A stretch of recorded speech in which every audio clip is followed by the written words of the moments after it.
Josias, ele está dizendo aqui, o que deve ser feito para reduzir o déficit habitacional e garantir moradia digna para a população?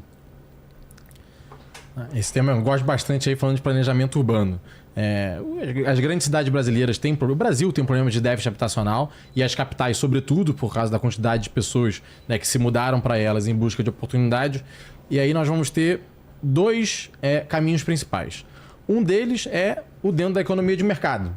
Então existe uma oferta e demanda, existem pessoas que querem comprar um apartamento, que querem comprar uma casa, né, e existem pessoas que querem produzir apartamentos, prédios e casas para atender essa demanda. Então, essa é o pessoal que está na economia de mercado, que tem alguma condição de pagar. Depois eu vou entrar no segundo ponto, que por exemplo, que seria o faixa 0, o faixa 1 do Minha Casa Minha Vida, que é quem ganha muito pouco. Mas existe boa parte da economia imobiliária que está dentro, né, da economia de mercado. Você precisa de leis que permitam, e foi parte do que a gente debateu aqui hoje, que essa oferta possa ser criada. Então, se eu tenho uma demanda por 5 mil apartamentos, então se mudaram aqui para São Paulo, né, 50 mil pessoas, 100 mil pessoas, essas 50 mil pessoas, 100 mil pessoas precisam de apartamentos. Se ninguém está saindo do apartamento que está ou da casa em que está, esses apartamentos não existem, portanto, precisam ser construídos. Né? E aí, o que o incorporador, o cara que constrói, vai fazer? Ele vai procurar um terreno e ele vai lá tentar construir. E aí ele olha a lei, ele fala, eu vou comprar esse terreno, eu só posso fazer 6 andares. E aí, dentro desses 6 andares, eu faço cada um... Plano diretor. Plano diretor. Eu vou fazer... Que é o plano diretor da cidade, né? A regra de toda a cidade. Aí você vai ter metragem. Cada um só pode ter, no mínimo, 30 metros quadrados. Você vai fazer uma conta lá e vai dar um número matemático de quantas unidades você pode fazer. Não tem como diminuir, porque a construção ela é feita com regras que te dão um resultado final daquelas unidades. E aí, se você tem uma regra que é muito ruim, 4 andares, 5 andares, 6 andares, a unidade mínima é de 40 metros quadrados, o prédio tem que dar recuo do lado, recuo da frente, afastar, tudo isso você vai diminuindo. O que entregar 500 apartamentos, entrega 400, entrega 300, entrega 200, né? Ele vai piorando. E aí, com uma questão de oferta e demanda, esse apartamento vai ficar mais caro. E aí você tem um déficit habitacional, porque essas pessoas gostariam de comprar esse apartamento, mas ele ficou mais caro por causa da legislação. Então, se você tiver boas regras, né, que incentivem a construção e em larga escala vão reduzir o custo, né, habitacional, você resolve parte do déficit, né, habitacional. O outro lado, claro, e a gente vai falar de realidade brasileira, é o que seria o faixa 1 do Minha Casa Minha Vida, que são pessoas que não têm condição de pagar, né, não tem renda mínima para aquilo. E aí, se você não fizer alguma coisa, essa pessoa vai favelizar. Ela vai buscar algum terreno, algum lugar que tem, né, para fazer a sua casinha, porque ela precisa morar. É a realidade posta. Né? E aí, na minha opinião, o Estado tem um papel, e a gente pode debater. O Tarcísio agora está falando de parceria público-privada na área da habitação. Né? Tem vários modelos com relação a isso.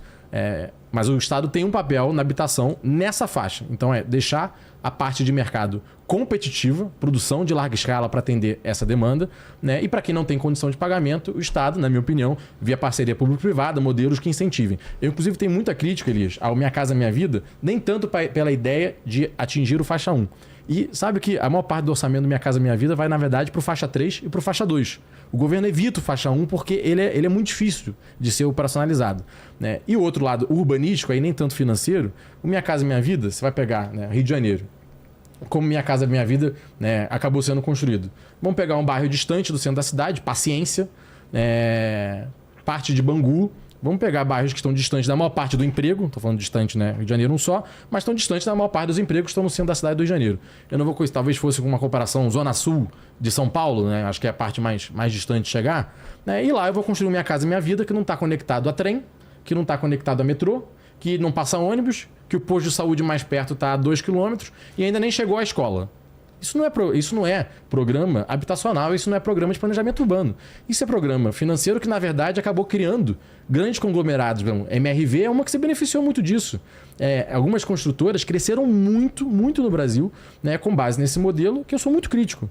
Política habitacional tem que entregar, não é entregar só o apartamento. Você está no apartamento, no meio, né, do nada, na casa do chapéu, não é uma política habitacional. É melhor do que estar no barraco? Pode até ser, mas a gente tem que fazer uma política habitacional integrada a transporte, integrada aos serviços existentes e integrada ao emprego. Né? E, infelizmente, agora no centro do Rio, e aí, né, eu acabei falando um pouco desse assunto que eu adoro. Eu estava na comissão de revisão do plano diretor agora do Rio de Janeiro. A gente pegou os bairros mais próximos ao centro do Rio, né? No caso do Rio, Benfica, São Cristóvão, bairros históricos, que já foram industriais, e nós falamos, vamos incentivar a construção aqui, com potenciais generosos, vamos atrair para cá, porque a pessoa está a 5 estações de trem do centro do Rio, tá a 3 estações de metrô do centro do Rio, tá a meia hora, no máximo 40 minutos de ônibus do centro do Rio, né? Onde estão os empregos. Na minha opinião, é assim que a gente enfrenta o déficit habitacional. Agora tem uma pergunta para os dois. Aproveita que são as últimas perguntas aí, hein? Fechou. Uma para cada um. Aí tem uma para os dois aqui, que é o seguinte. O Samuel Cunha tá falando aqui, ó. Quem tem mais liberdade? O cidadão chinês ou o cidadão americano? Explique por quê. Eita, agora é mais um podcast só para isso, né? E aí, Elias? Já deve ter ouvido muito isso. Não, uma das características das cidades chinesas é que você não tem polícia na rua, não tem bandido na rua, não tem cracudo na rua, tem metrô pra tudo quanto é lado. Não tem morador de rua lá? Em alguma cidade você chegou a ver? Umas 150 vezes menor que qualquer país ocidental. Mas tem. Até por conta dessa coisa que ele falou aí, da questão do controle da migração interna. E porque na China, o chamado exército industrial de reserva, como o Marx fala, que as pessoas que vão para cidades e acabam morando em favela, e ela é um exército industrial de reserva para a indústria, para baratear a mão de obra. Na China ela tá no vilarejo, né? Porque a terra ela é pública e a terra é concedida para uma família, né? Então você não tem emprego na cidade, tem um pedaço de terra no campo, né? Entendi. Então isso torna a vida nas cidades chinesas algo altamente... uma delícia morar na China, né? Nesse aspecto. Qualquer cidade grande chinesa, qualquer capital de província, qualquer lugar na China. Eu prefiro... Eu por exemplo, nem se compara com viver numa cidade chinesa com uma cidade europeia ou americana, ou seja, em que é polícia, bandido, crack... racismo, sabe? Isso aí, tudo isso junto e misturado, né? Forma esse ocaso da civilização ocidental, do qual não faço parte. Eu sou sul global, eu não sou ocidental, né? Ao contrário do meu amigo Pedro aqui, que se coloca como ocidental, sem sacanagem nenhuma, tá? Mas claro, fala com muito orgulho. Não, eu não tenho orgulho de ser tenho orgulho de ser sul global, né? De ser latino-americano, brasileiro e membro de uma comunidade internacional. Latino-americano, brasileiro e fazemos parte da civilização ocidental. Você faz, Pedro. Você faz, eu não faço. Eu sou global. E corintiano, que isso é o fundamento máximo da nossa vida. Maloqueiro e sofredor. Então, era para os dois, respondeu? Né? Vai lá, Pedro, vai lá. É você. Respondeu assim rápido mesmo? Achei que... Cara, o tempo, né, cara? Você tá aí apressando a parada, né? Eu não, é que dão 3 horas. Eu por tá, mim, vamos acabar. 3 horas, Vocês estão com pressa? Não, cara, eu vou pegar um ônibus pro Rio de Janeiro e amanhã eu tenho que estar... Eu vou ser curto nessa também, porque eu acho que, de certa forma, ao longo do debate, nós tangenciamos esse assunto. Né? Não é um assunto 100% novo. Na minha opinião, claro, né? Numa cidade americana, nos Estados Unidos, você vai ter uma liberdade maior. E a gente pode argumentar que a liberdade traz problemas. Que a liberdade, ela traz bônus e ônus. Eu posso mudar para uma cidade que, na China, eu vou ter uma limitação ali quase que de castas, porque eu tenho... Você é rural, você é urbano, você é cidade Tier 1, cidade Tier 2. Isso, de certa forma, claro, ele vai controlar o processo de urbanização. Mas aquela pessoa fica em regiões que ela provavelmente não gostaria de ficar, senão não precisaria haver controle. Então ela não quer aquela região. Nos Estados Unidos você vai ter liberdade. Tem uma cidade desenvolvendo, você vai lá e se muda para aquela cidade. E tem uma cidade que está indo mal, você pode sair dela. Existe uma liberdade de fluxo migratório, ou seja, das pessoas trocarem de estados nos Estados Unidos, muito grande. E o interior americano, já que as grandes cidades têm, e obviamente têm os seus problemas, né, mas o interior americano também é incrível de poder de compra. São cidades super funcionais, tanto que, para onde há maior fluxo migratório hoje no mundo? É claro que a China também tem políticas de restrição à imigração internacional. Mas se os Estados Unidos fosse tão ruim de qualidade de vida, a gente não teria tantas pessoas de tantos países. E aí a gente vai falar de América Latina, né, de própria Europa, de África, né, de alguns países asiáticos, vários países asiáticos, que querem se mudar para os Estados Unidos. É perfeito? Longe disso, não é perfeito. Agora, existe ali uma qualidade de vida, um poder de compra, que atrai pessoas do mundo inteiro. Mas o sonho americano acabou, né? Não acabou ainda. O sonho americano acabou. Bom, será? Vamos ver. O Trump tá provando isso. Tá expulsando imigrantes por quê? Nesse sentido. Ele tem razão. As pessoas querem morar nos Estados Unidos. Elas querem morar nos Estados Unidos. Sabe? Mas por que tá mandando embora todo mundo agora? Esse papo de liberdade vai até a página 3, né?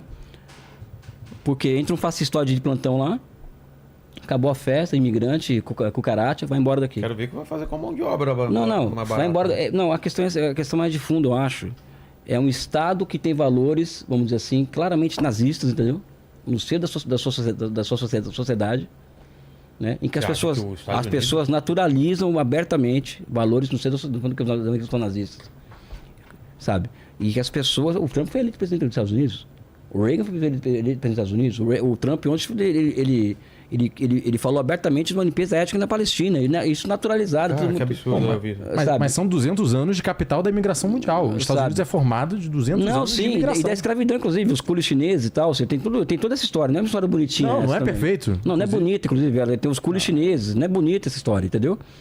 Sabe? Já foi a terra que as pessoas iam para lá e enriqueciam. É claro que foi, pô. Não sou idiota. Não, ainda é. Ainda é o maior fluxo migratório do mundo. Tudo bem, mas... Desejo. Tudo bem. Cara, aquela coisa... você vê o Jornal da Globo, ela pode ter o Congresso do Partido Comunista da China, por exemplo, que mobiliza o país inteiro de baixo para cima. As pessoas comentam nas esquinas de Pequim, de Xangai, vai ter o Congresso do Partido, reuniões de bairro, uma efervescência. Isso não tem cobertura nenhuma na imprensa. Nenhuma.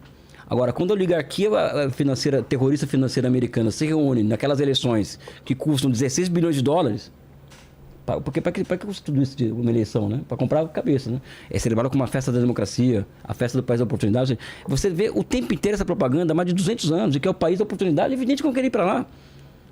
E eu acho isso perfeitamente normal, agora deixou de ser.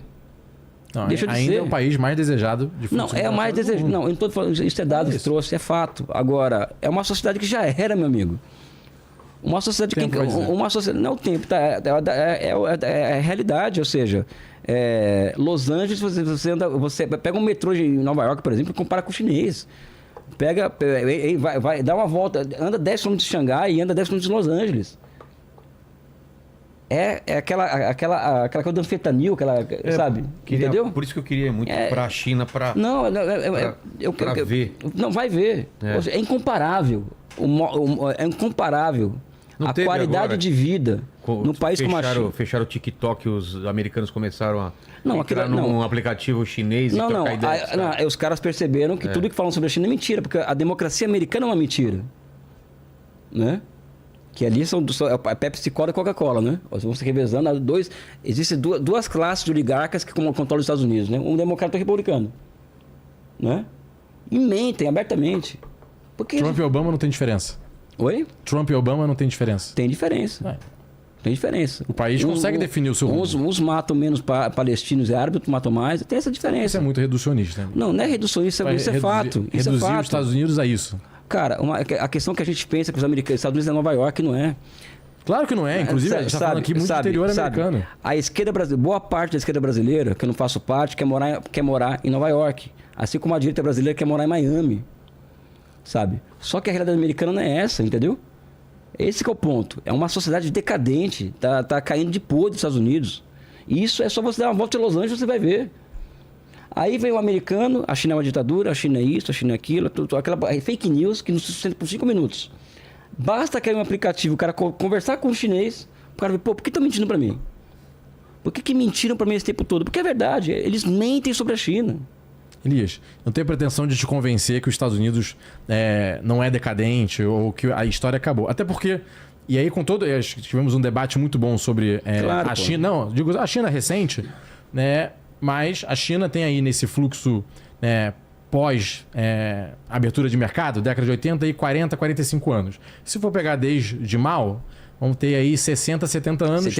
75, né? E agora se realmente conseguindo desenvolver, depois o início foi consideravelmente caótico, mas...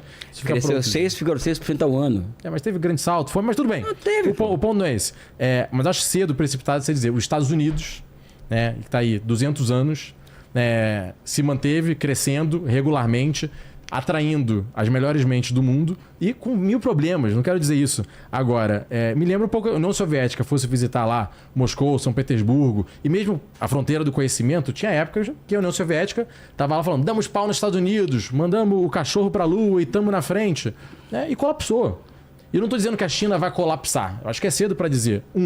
que acabou, ela ganhou dos Estados Unidos, acho cedo pra dizer isso. Eu também não falo isso. É que, por exemplo, você tratou como se os Estados Unidos tivesse... Acabou. O sul americano acabou. Não, mas tem fala que eu falo. Meu ponto é só isso. Eu não acredito que os Estados Unidos tenha acabado. Né? E pra mim, mais uma vez, a maior prova disso é a quantidade de pessoas do mundo inteiro que continuam desejando se mudar para os Estados Unidos. Por quê? Né?